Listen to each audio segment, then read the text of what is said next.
I would like to digress a little. Kasi pinasa na ng House kanina. Yeah, ni-ratify ng House yung Bayanihan 2. And you voted yes to the Bayanihan to Recover as One Act with grave reservations. Ano po ba yung mga grave reservations na yon?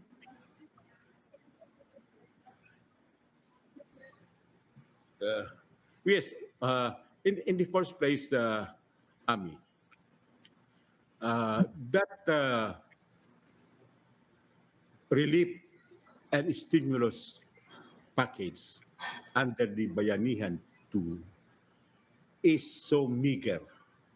I even call it pathetic because the amount of 166.5 billion is so small to have a credible response to the pandemic, wherein the Philippines is number one in Southeast Asia with respect to the number of COVID positive patients. And moreover, we have an expanding war chest, which could adequately have a better or more appropriations in order to combat the pandemic, like, for example, giving more assistance to socio-economic relief to distressed citizens and to displaced workers, also to conduct a very thorough prevention, protection of frontliners, treatment of patients, conducting of mass testing, and also an appropriation which would be viable and adequate for the acquisition or procurement of the vaccine. And also, in order to help distressed companies which were ravaged by the pandemic. But that amount is too small. As a matter of fact, if we compare it to the 275 billion for the Bayanihan 2, for the Bayanihan 1, Bayanihan 2 is only about 60% or even lower than 60% of the Bayanihan 1 appropriation. And it is even only 12% of the 1.8 trillion Arise bill, which has been approved by the House on third and final reading and has been sent to the Senate, and the Senate has not acted on this because they were influenced, it was influenced, the Senate, by Secretary of Finance Dominguez, that the government can only afford to fund. Yes, sir. Your reaction to that, please. 140 billion. Yes. Yes, sir. Yes, sir. So anong reaction nyo nga dun sa sinasabi nila Secretary Dominguez and also Secretary Jokno na wala ng pondo at ayaw naman nilang lakihan pa yung exposure natin sa mga creditors? Well, the fact is we have sufficient funds because we were able to procure grants and loans from multinationals like ADB, the World Bank, in the International Investment Infrastructure Bank. And also, the Bureau of the Treasury was able to raise sufficient funds. According to the Bureau, by end of June, 1.2 trillion has been generated in local or domestic borrowings. And then also, by August, about more than $500 million pesos had been generated in the auction of what is known as the premium bonds or the retail treasury bonds, and more are scheduled for auction. So the totality of this is that we have a little over 1 trillion to really respond to the pandemic. And if we compare our stimulus package to those of the other Asian neighbors, we fail so much in comparison because that 166.5 trillion only translate to 3 billion US dollars.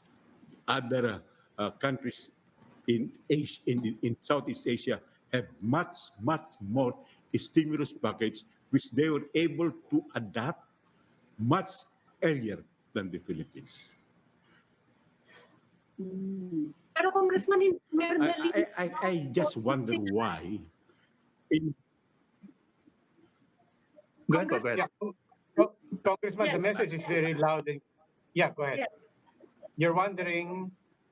Yes, Congressman. I was wondering why we have not used these multilateral grants and loans as well as the domestic borrowings generated by the Bureau of the National Treasury to support the Bayanihan 2 and have a better and more appropriations.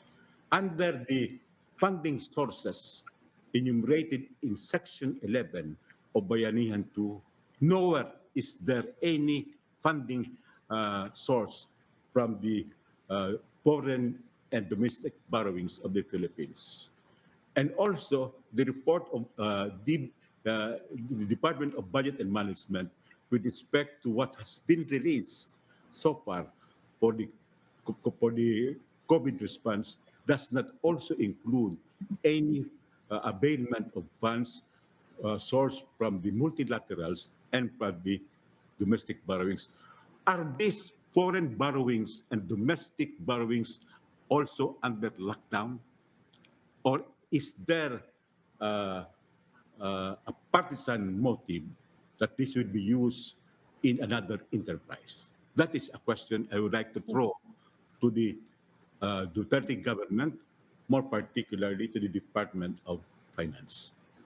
Well, in the meantime, Congressman, yun yung tanong ng mga tao, and we would like to gauge the confidence of Congress and congressmen. Are you confident that at least as far as those funds are concerned, we can still keep track of everything has gone and everything has been spent?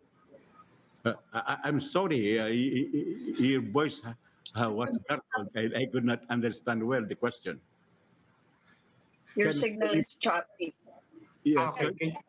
can you please repeat, Yeah. Ruby, the question? Yeah, can you hear me now?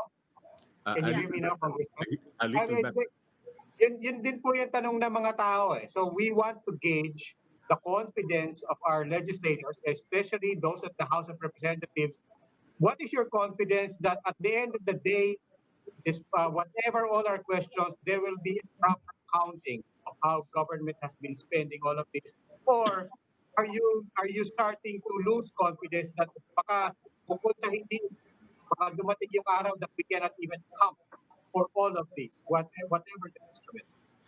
Well, in the first place, I think what has been appropriated under Bayanihan 2 is very small, is meager, and could not make a positive and adequate response to the pandemic. Number two, I will have to call for the administration of the president, more particularly the Department of Finance, to make a disclosure how much actually has been